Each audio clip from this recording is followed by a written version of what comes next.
For the point of inflection, one question always arises, why don't we just stop at the second derivative equal to 0?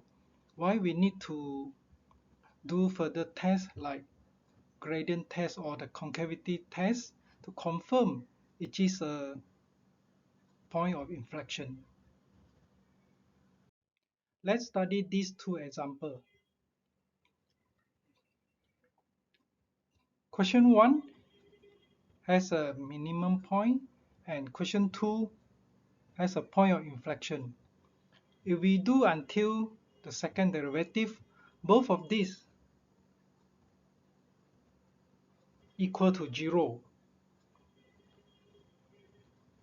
So from here, we notice that the second derivative equal to 0 is not enough because it can be a local minimum, maximum, or point of inflection.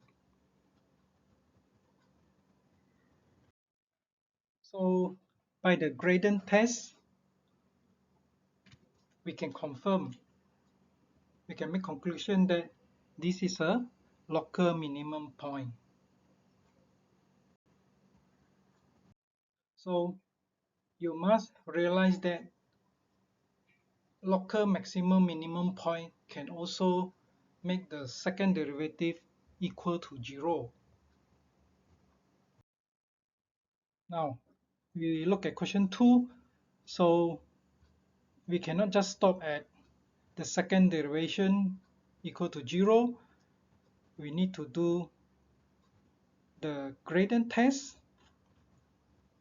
to confirm what type of point it is. Or you can do the concavity test. Look at the concavity at the left hand side of the point, left and right, and from there you can make the conclusion what type of point it is. Or you can also check with the third derivative. If it is not equal to 0, then you can also make the conclusion that this is a point of inflection.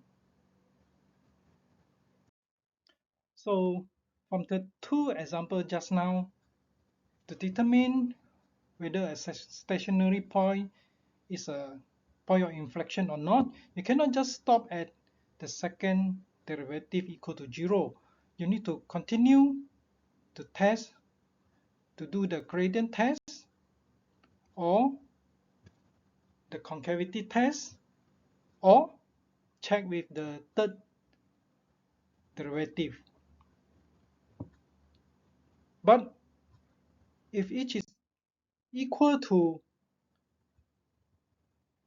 0, we cannot say the point is not a point of inflection. If it's equal to 0, then we are not sure. We are not sure what type of point it is. You need to go back by using the gradient test or the concavity test to confirm. Yeah, just now I say if the third derivative equal to 0, then we cannot say it is not POI. It can be a POI also.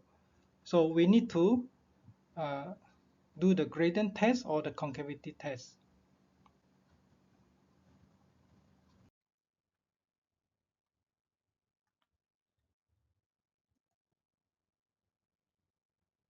So if you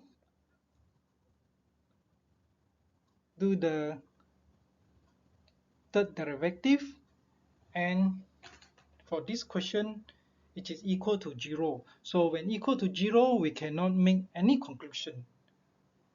So for cases like this, you need to go back by using the gradient test or the concavity test to check, to confirm whether this is a point of inflection or maximum minimum point.